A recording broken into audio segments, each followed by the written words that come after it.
Cette terre qui nous unit tous, hélas, dans ce monde. La guerre, la faim, le changement climatique et les conflits politiques menacent nos rêves et minent nos valeurs. Que faire pour résoudre ces problèmes mondiaux ?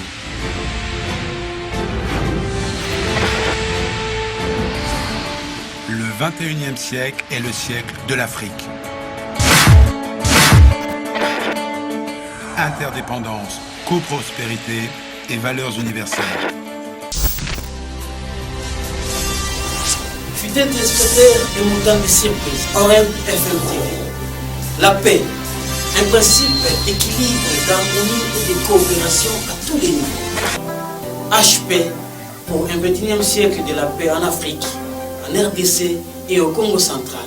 À très bientôt. We stand together, one in our humanity.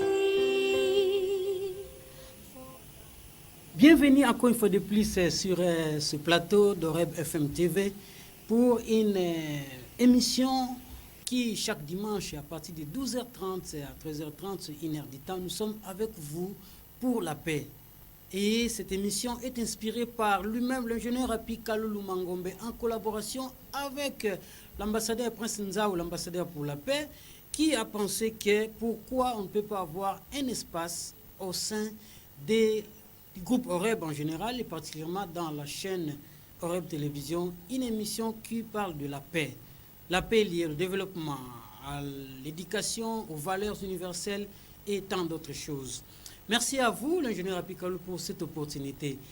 Nous ne pouvons pas oublier le directeur technique depuis quelque part. Il travaille en connivence à distance avec Edison Panzo à la régie TV, régie finale, les réalisateurs de cette émission, pour que l'émission HP puisse réussir dans son intégralité durant 1 heure du temps.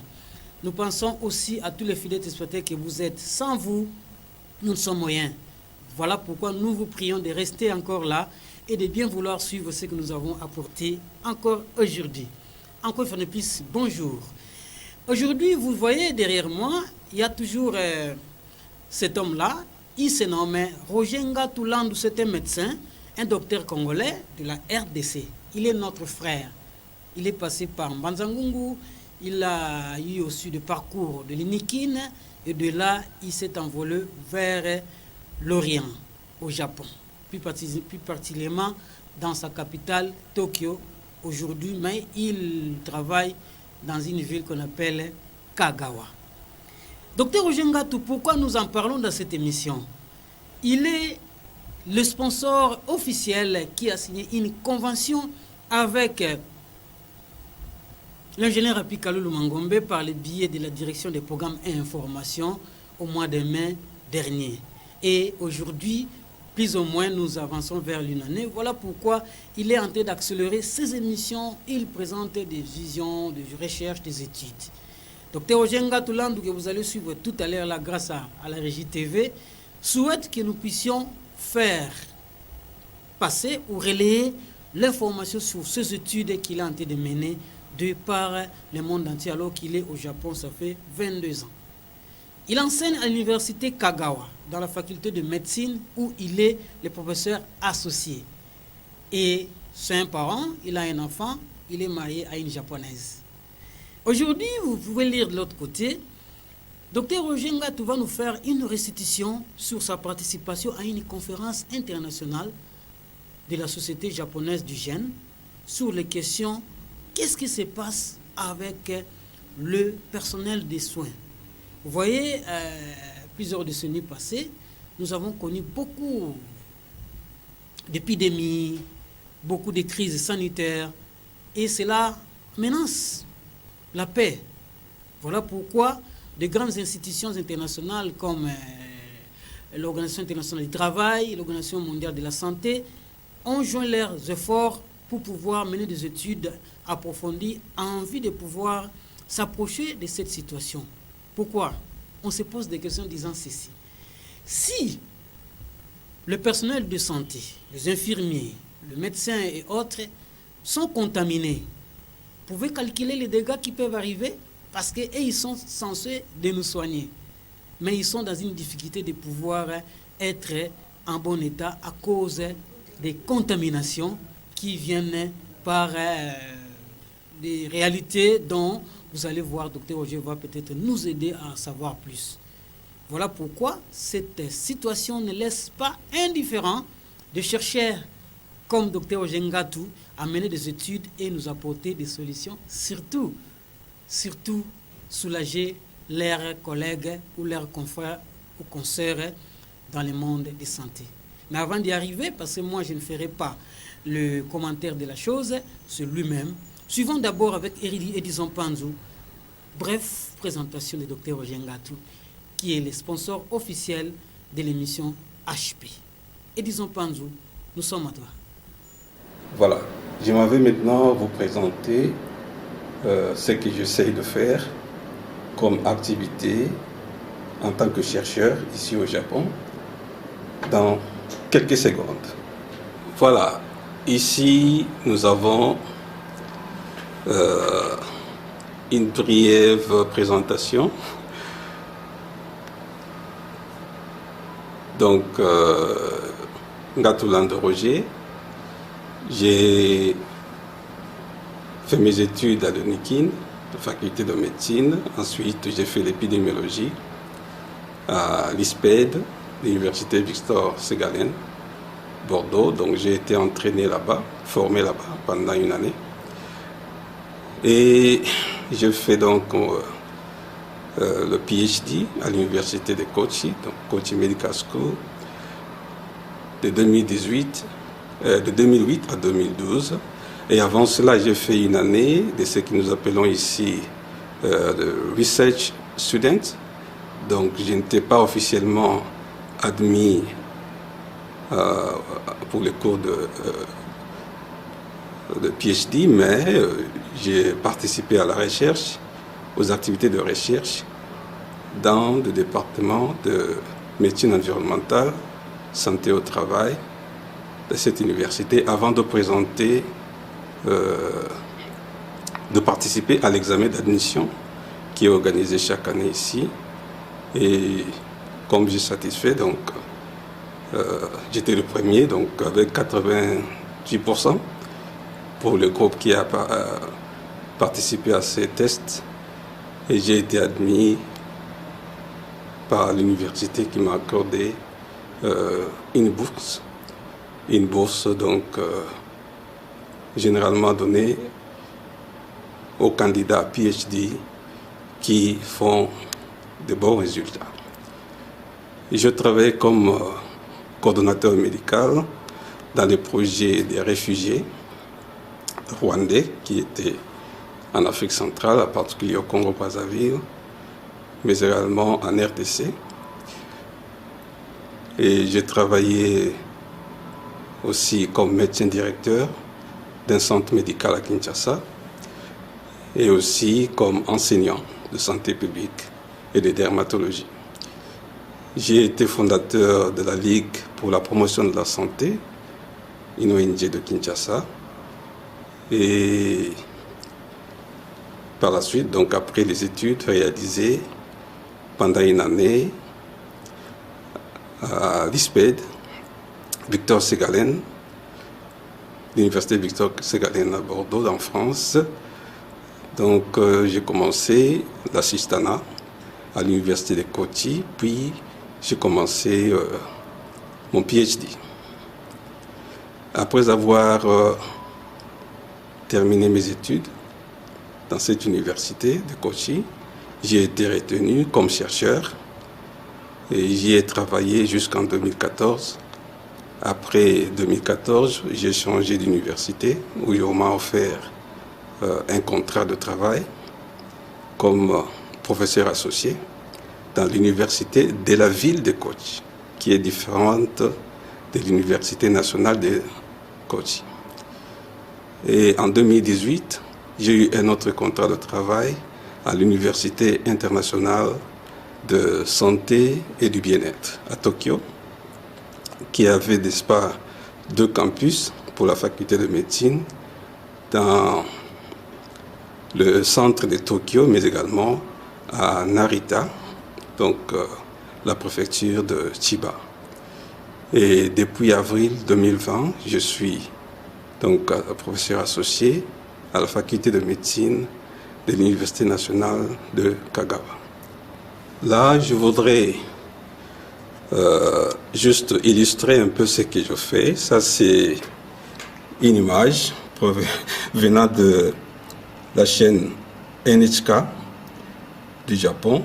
C'est, je dirais, la chaîne number one au Japon, qui a, n'est-ce pas, qui m'a accordé une interview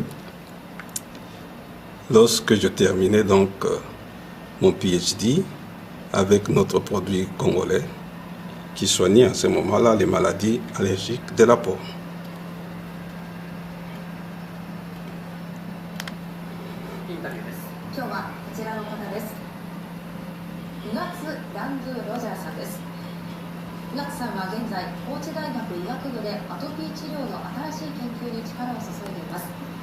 Donc la journaliste est en train de commenter sur mes recherches sur le traitement des maladies allergiques de la peau, ainsi que mes origines en Afrique, au Congo RDC.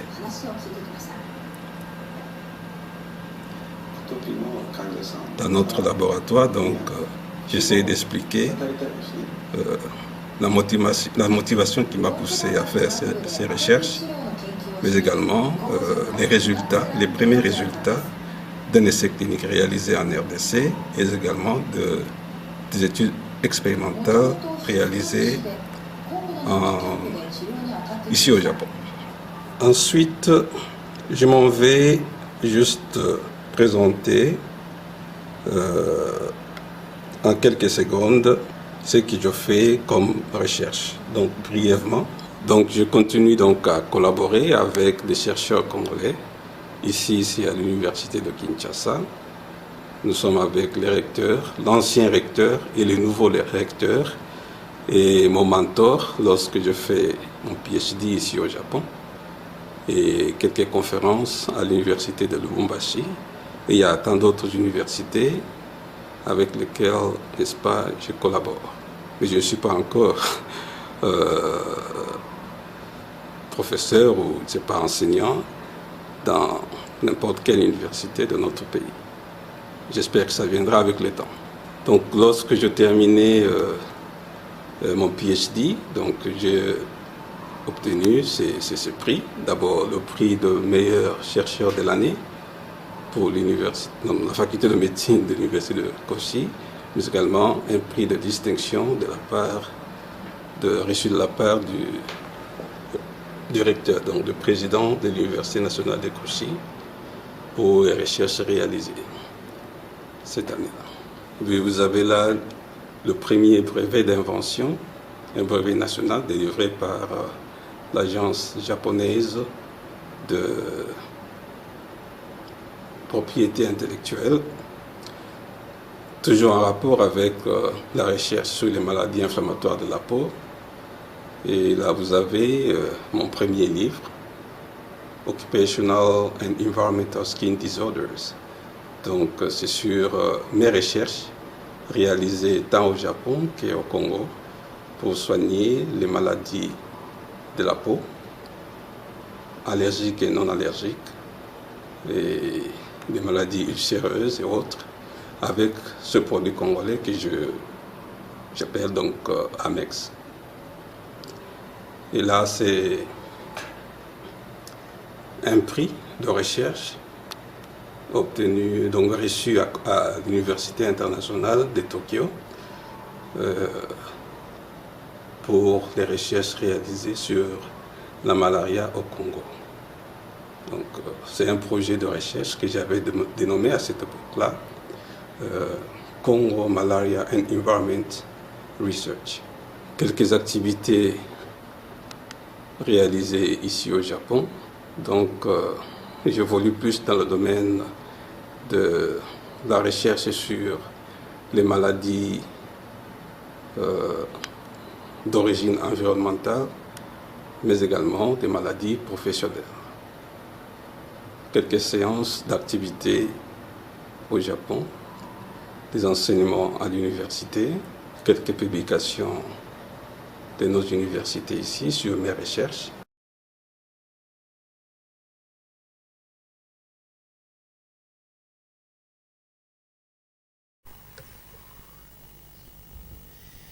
Waouh, merci Edison Panzu. Vous venez de suivre là la présentation brièvement de ce qui est Dr Roger Ngatou. Alors, allons vite sur le sujet pour lequel nous sommes aujourd'hui ici. Il s'est passé une conférence 92e du genre de la Société japonaise du gène. Vous savez, les Japonais sont des personnes qui aiment beaucoup les soins. Si vous avez la culture de lire beaucoup l'histoire du Japon, vous allez vous retrouver que ce sont des personnes, la question de laver les mains là, n'est pas quelque chose qui vient parce qu'il y a la crise, parce qu'il faut manger, laver les mains. Non, c'est comme une tradition, c'est comme une vie. Ils ont hérité des ancêtres. Alors voilà pourquoi, quand maintenant le monde a tous ces problèmes de crise, des problèmes sanitaires, les épidémies et consorts, le Japon a plus de sérieux des questions de soins que les autres pays. Faites des recherches, vous allez vous retrouver même la gestion de la pandémie de Covid-19. Toutes les nations font des sécurités sanitaires à un niveau quelconque, mais le Japon est au top parce qu'il n'aime pas la saleté. D'ailleurs, vous savez, la plus belle ville au monde, c'est la ville de Tokyo, n'est-ce pas? Juste une parenthèse. 92e conférence de la Société japonaise d'hygiène. Dr Roger Ngatou Landou a pris part, pas seulement en tant qu'invité, mais il était parmi les intervenants à côté des hauts personnages du monde de la santé au niveau mondial. Et cette conférence s'est passée à partir du Japon, mais elle a été suivie, allais-je dire, par beaucoup de personnalités importantes du monde, dont nous autres, ainsi que Oreb FM TV, étaient en contact avec cette activité. Voilà pourquoi aujourd'hui, en termes de restitution, par rapport à la question des crises sanitaires que connaît le personnel de soins pendant les interventions, Dr Roger a eu des réponses en tant que chercheur grâce aux études qu'il a menées. Alors, nous vous prions, Oreb FM TV vous prie de pouvoir prendre votre patience et de suivre intégralement, calmement, ce que Dr Roger Ngatou nous a prévu aujourd'hui. Et disons Panzu à l'intégralité de la vidéo, en collaboration avec la direction des programmes d'information, nous avons tout mis au point. Et disons Panzu, est-ce que nous pouvons ensemble suivre qu'est-ce qui a été l'intervention de Dr Roger Ngatou lors de la 92e conférence de la Société japonaise du gène? Second conference of the Japanese Society for Hygiene, et notre exposé avait comme titre Observance des précautions standards de prévention d'accidents exposants au sang, AES, et infections d'origine professionnelle chez les prestataires de soins congolais dans un contexte de multiples épidémies.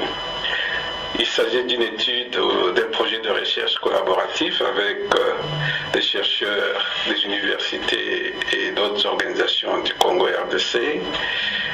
Vous avez l'Institut supérieur technique Songwa, ISTS à Kinshasa en RDC. Vous avez l'UTH, l'Université technologique OREB à Matadi au Congo central.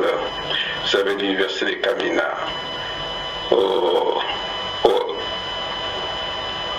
Lomami, dans l'ancien Katanga, en RDC. Vous avez l'ISTEM Kinshasa et vous avez l'Ordre national de médecins représenté ici par le président Dr Berthier Sadi.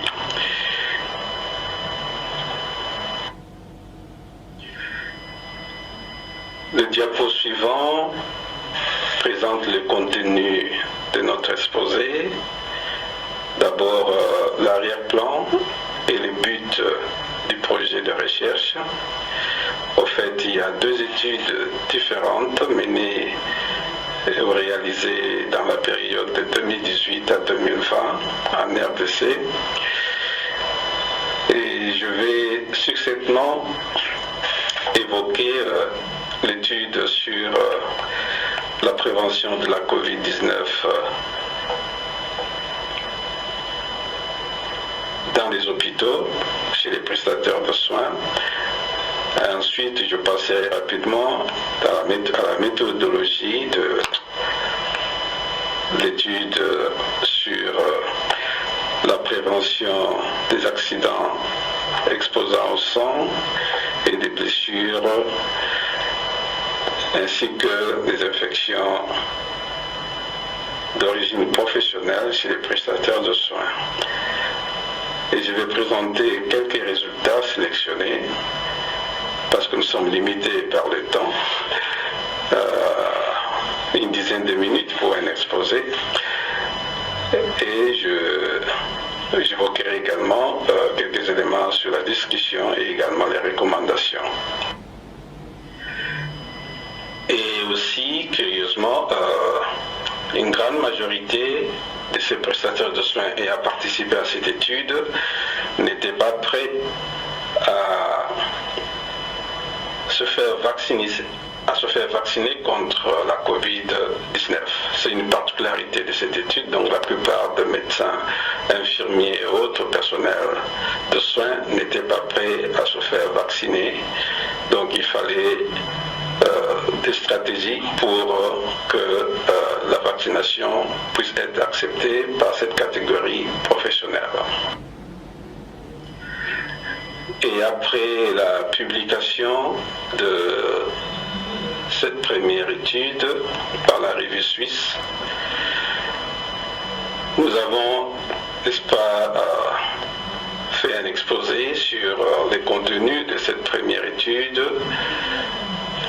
lors de la conférence nationale de la Société japonaise de santé publique, et nous avons été sélectionnés pour recevoir le prix de meilleure recherche sur la COVID-19, Distinguished Research Award by the Japanese Society of Public Health. Et ensuite, je m'en vais aborder la deuxième étude, l'étude CAP sur les accidents d'exposition au sang et sur l'observance des précautions standards de prévention des maladies infectieuses d'origine professionnelle chez les prestataires de soins. Comme vous pouvez le savoir, de 2018 à 2020, la RD Congo a connu un certain nombre d'épidémies de maladies infectieuses. Il y a eu des épisodes d'Ebola, et chikungunya, choléra, fièvre jaune et la COVID-19 qui a été déclarée en mars 2020, commençant par la ville de Kinshasa. Jusqu'à la réalisation de cette étude, il n'y avait pas d'investigation pour évaluer l'état de lieu, donc faire l'état de lieu de l'observance et de la pratique des précautions standards et le risque d'infection professionnelle chez les prestataires de soins congolais, et surtout en pleine période d'épidémie. Donc le but de cette deuxième étude était d'évaluer les connaissances et les pratiques du personnel infirmier qui était en grande majorité représenté dans cette étude, mais il y a eu aussi quelques techniciens de laboratoire. Et cela en matière de précautions universelles ou de précautions standards dans un contexte d'épidémie. Et il fallait aussi explorer l'impact de l'exposition aux AES, donc les accidents exposant au sang et aux blessures en milieu professionnel, sur la santé mentale des prestataires de soins. En ce qui concerne la méthodologie, brièvement, je dirais que nous avons réalisé une étude transversale à visée analytique et l'échantillon des participants comprenait 493 membres du personnel infirmier, en majorité, de 4 hôpitaux de référence au Congo central et au Katanga, en RD Congo. La majorité était constituée par des femmes, environ 61%, et l'âge moyen était de 34 ans. La période d'étude était d'octobre 2018 à mars 2020. Pour collectionner les données, nous avons utilisé un questionnaire validé sur les précautions standards de prévention d'infections d'origine professionnelle chez les prestataires de soins. Et ces questionnaires validés et du Centre de santé et sécurité de travail pour le personnel de soins, l'université Virginia University Health System aux États-Unis d'Amérique. Pour ce qui est de l'analyse des données de cette étude, nous avons fait des comparaisons des proportions utilisant le Kikaré, le test de Kikaré, et nous avons également réalisé une analyse multivariée utilisant le test de régression logistique. Et le logiciel statistique utilisé était le Stata, version 15. Passons aux résultats. Donc, ce diapo présente les caractéristiques de prestataires de soins ayant participé à cette étude. Il a été noté que 70% des participants ont rapporté n'avoir jamais été dans une séance de formation appropriée sur les précautions standards et la prévention d'infections professionnelles organisées dans leur lieu de travail, dans leur hôpital. Aussi, une grande majorité, 74%, avait rapporté l'absence de posters sur les précautions standards, donc ces matériels d'éducation en matière de prévention d'infection dans leur milieu de travail. Le diapo sur le panel C présente le résultat sur la participation de ces prestataires de soins à la prise en charge des malades lors des épidémies de choléra, chikungunya, Ebola, fièvre jaune et Covid-19. Il y a eu environ 25% des prestataires de soins, donc des participants à cette étude, qui ont participé soit à la riposte, soit à la prise en charge des malades lors de l'épidémie de choléra. Et il y a eu 12% pour l'épidémie de chikungunya, 1,8%, donc environ 2% lors de l'épidémie d'Ebola, et 8% pour la fièvre jaune, et personne parmi les prestataires de soins ayant pris part à cette étude n'avait participé à la riposte contre la Covid-19, parce qu'à ce moment-là, c'était le début de l'épidémie en RDC et la plupart des cas rapportés se trouvaient à Kinshasa, loin de province où cette étude a été réalisée. En plus, seuls 7,8% des prestataires de soins utilisaient les masques de façon consistante pendant les soins des malades et une grande majorité, environ 78%, utilisaient des gants de façon consistante. Et environ 25% de ces prestataires de soins ont rapporté l'usage des SED. Les SED, ce sont des équipements, des instruments de sécurité. Ça pourrait être des seringues, des cathéters, mais avec des aiguilles auto-rétractiles, c'est-à-dire ça réduit sensiblement le risque d'exposition au sang, le risque de piqûres ou de blessures avec du matériel tranchant. Voilà l'environnement dans lequel ces personnels de soins évoluaient avec le risque, n'est-ce pas, de pouvoir se faire infecter parce qu'ils n'utilisaient pas de façon consistante ces matériels, ces équipements de protection. Il faut noter également que sur les 89% des prestataires de soins ayant rapporté la survenue d'accidents exposant au sang ou de blessures dans les 12 derniers mois avant notre étude, il y a eu 52% qui ont connu un contact avec soit le sang ou un autre liquide biologique. Il y a eu environ 42% des prestataires de soins qui ont connu une blessure percutanée et il y a eu 89% de prestataires de soins qui ont connu soit un contact avec le liquide biologique, sang, urine ou autre, ou encore une blessure dans les 12 mois précédant cette étude.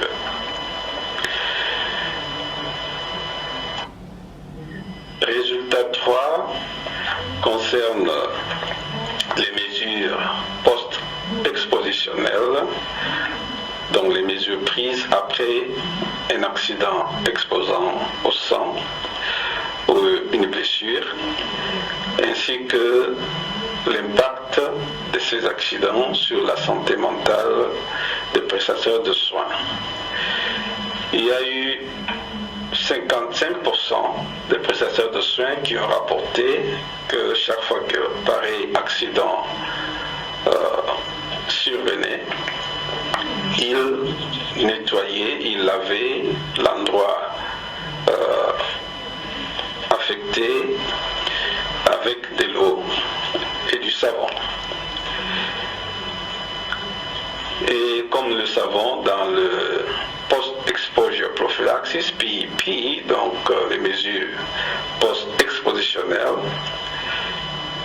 le prestataire de soins doit vérifier si le patient, le malade source, c'est-à-dire s'il s'agit de seringue ou de cathéter, il faut savoir cet instrument a été utilisé chez un malade qui n'avait pas d'infection ou avait d'infection.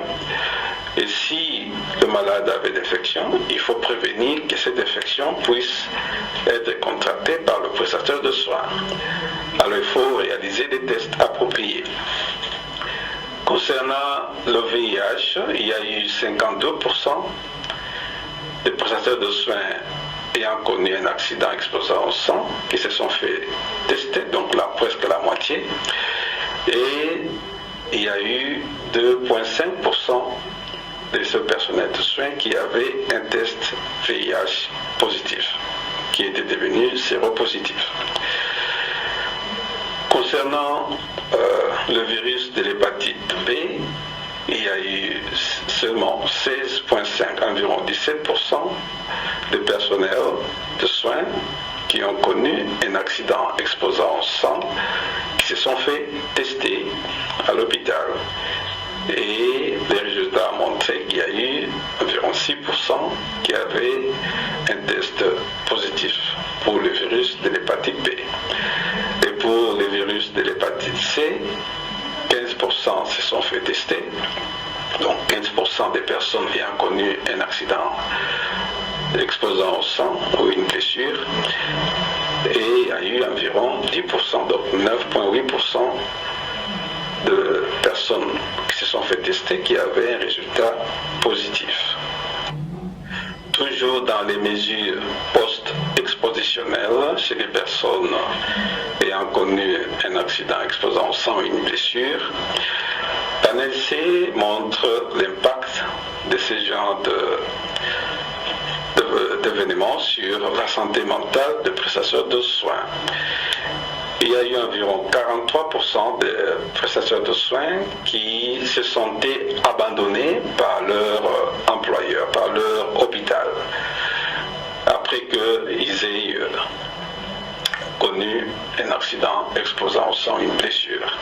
Et il y a eu une grande majorité, 78%, qui étaient inquiets, qui avaient l'anxiété, la nervosité après la survenue d'accidents exposant au sang ou de blessures en milieu professionnel.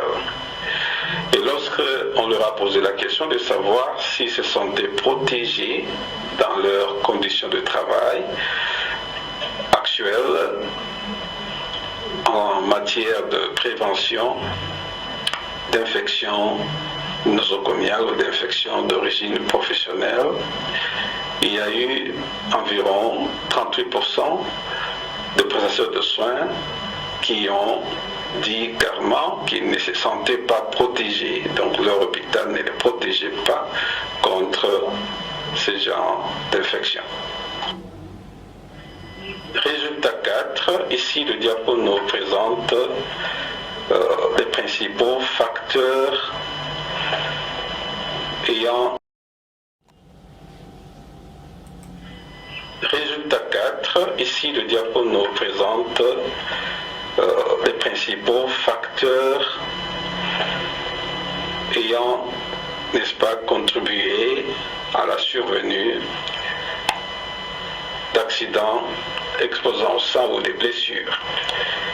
Et ces facteurs associés aux AES et aux blessures, les résultats ont été ajustés en fonction de l'âge. En bref, donc,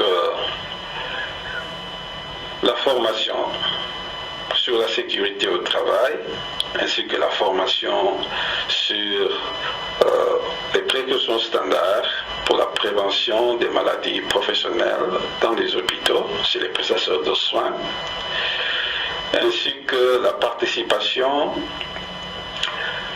à l'équipe de riposte anti-Ebola ou anti-choléra était associé de façon négative, de façon inverse avec la survenue d'accidents exposant au sang ou des blessures en milieu hospitalier. Cela veut dire que les personnels de soins qui ont rapporté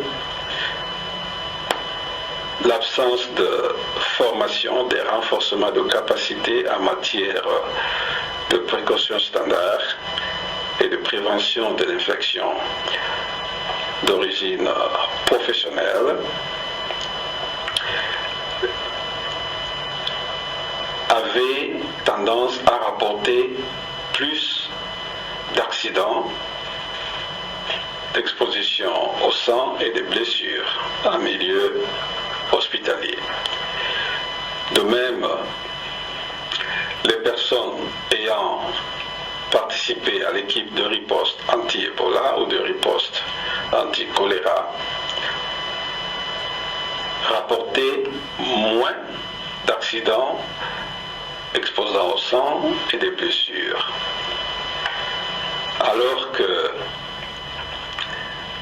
le récapuchonnage aiguilles de seringues, aiguilles de cathéters, ainsi que l'anxiété, le sentiment d'anxiété, de nervosité, ceux qui développaient ces sentiments d'anxiété, de nervosité, ou se sont sentis abandonnés par leur structure après la survenue d'accidents exposant au sang ou de blessures, avaient tendance à rapporter plus d'accidents exposant au sang et de blessures.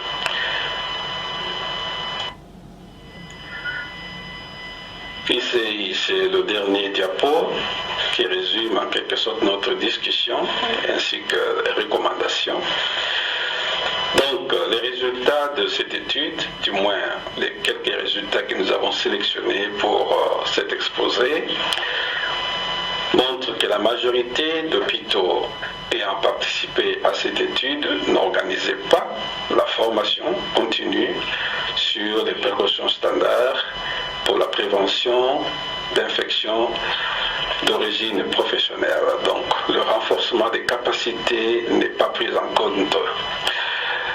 Aussi, les hôpitaux ne procuraient pas de matériel et équipements de sécurité à leur travail. Ici, quand je parle de matériel ou équipements de sécurité, il s'agit de matériels spéciaux, d'équipements, instruments spéciaux qui, n'est-ce pas, n'exposent pas le prestataire de soins à des accidents exposant au sang, des piqûres ou des blessures. En général, dans les hôpitaux congolais, ces genres de matériel ne sont pas encore d'utilisation. Seuls quelques hôpitaux privés peut-être pourraient en avoir. Il y a eu une incidence élevée d'accidents exposant au sang et des blessures dans ces hôpitaux congolais, avec un taux relativement très élevé de tests positifs pour le virus de l'hépatite C et le virus de l'hépatite B. Et cela a un impact direct sur la santé mentale des prestataires de soins. Nous avons noté l'absence donc de formation et de renforcement de capacité et le récapitionnage de guilles, de seringues, de cathéters et autres, et l'anxiété ou la nervosité post-expositionnelle ont été associés à la survenue d'accidents exposants au sang. Et nous pensons qu'il est nécessaire de mettre en place une politique de santé et sécurité au travail en faveur des prestataires de soins congolais. Ici, c'est le dernier diapo qui résume en quelque sorte notre discussion ainsi que les recommandations. Donc, les résultats de cette étude, du moins les quelques résultats que nous avons sélectionnés pour cet exposé, montrent que la majorité d'hôpitaux ayant participé à cette étude n'organisaient pas la formation continue sur les précautions standards pour la prévention d'infections d'origine professionnelle. Donc, le renforcement des capacités n'est pas pris en compte. Aussi, les hôpitaux ne procuraient pas de matériel et équipements de sécurité à leur travail.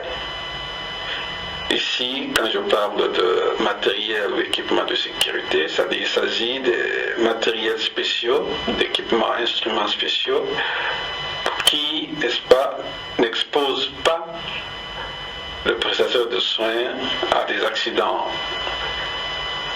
exposant au sang, des piqûres ou des blessures. En général, dans les hôpitaux congolais, ces genres de matériel ne sont pas encore d'utilisation. Seuls quelques hôpitaux privés peut-être pourraient en avoir. Il y a eu une incidence élevée d'accidents exposant au sang et des blessures dans ces hôpitaux congolais, avec un taux relativement très élevé de tests positifs pour le virus de l'hépatite C et le virus de l'hépatite B. Et cela a un impact direct sur la santé mentale des prestataires de soins. Nous avons noté l'absence donc de formation et de renforcement de capacité et le récapitionnage de guilles, de seringues, de cathéters et autres, et l'anxiété ou la nervosité post-expositionnelle ont été associés à la survenue d'accidents exposants au sang. Et nous pensons qu'il est nécessaire de mettre en place une politique de santé et sécurité au travail en faveur des prestataires de soins congolais, en en vue d'améliorer l'état de santé et sécurité au travail en général dans les hôpitaux congolais. Nous vous remercions pour votre attention et nous allons continuer, n'est-ce pas, avec pareil projet en vue de pouvoir participer, n'est-ce pas, à l'amélioration de conditions de travail des prestataires de soins dans nos hôpitaux congolais. Et nous envisageons, n'est-ce pas, une étude interventionnelle où le renforcement des capacités des personnels de soins en matière de prévention d'infections d'origine professionnelle dans les hôpitaux pourrait être réalisé, n'est-ce pas, en collaboration avec des confrères, des collègues médecins congolais. Merci encore et que Dieu vous bénisse.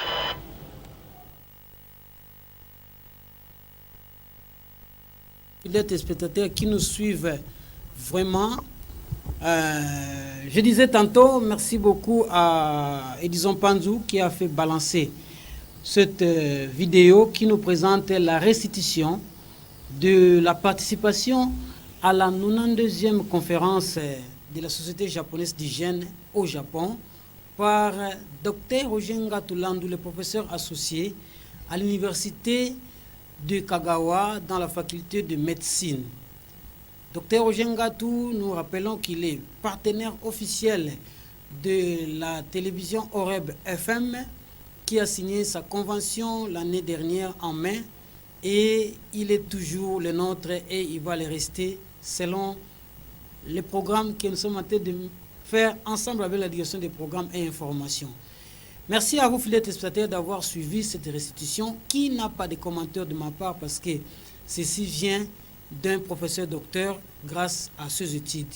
Donc vous avez vu ceux qui ont participé des universités, il y a aussi l'université technologique Oreb et d'autres partout. En tout cas, au besoin, veuillez les contacter parce que nous avons ses emails, nous avons son numéro de téléphone. Si vous voulez le voir en personne, en ligne, ne manquez pas de venir même à Oreb, nous allons vous le faire parvenir, pas de souci. Qu'il soit ainsi, comme on le dit souvent, à vous les fidèles téléspectateurs, ne zappez pas, restez avec Paradis d'enfants et vous allez vous sentir encore mieux. Et disons Panzou, encore une fois de plus, coup de chapeau pour cet élément. C'était l'émission HP animée par votre humble collaborateur et serviteur Alpha Kingo. Ciao, ciao, des bonnes choses.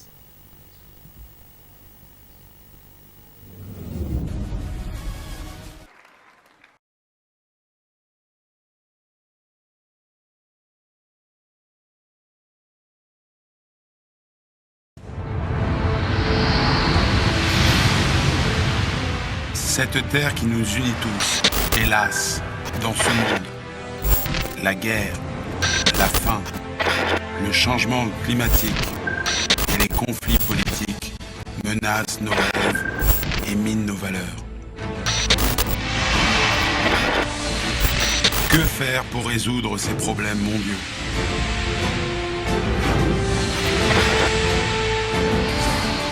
Le 21e siècle est le siècle de l'Afrique. Interdépendance, coprospérité et valeurs universelles.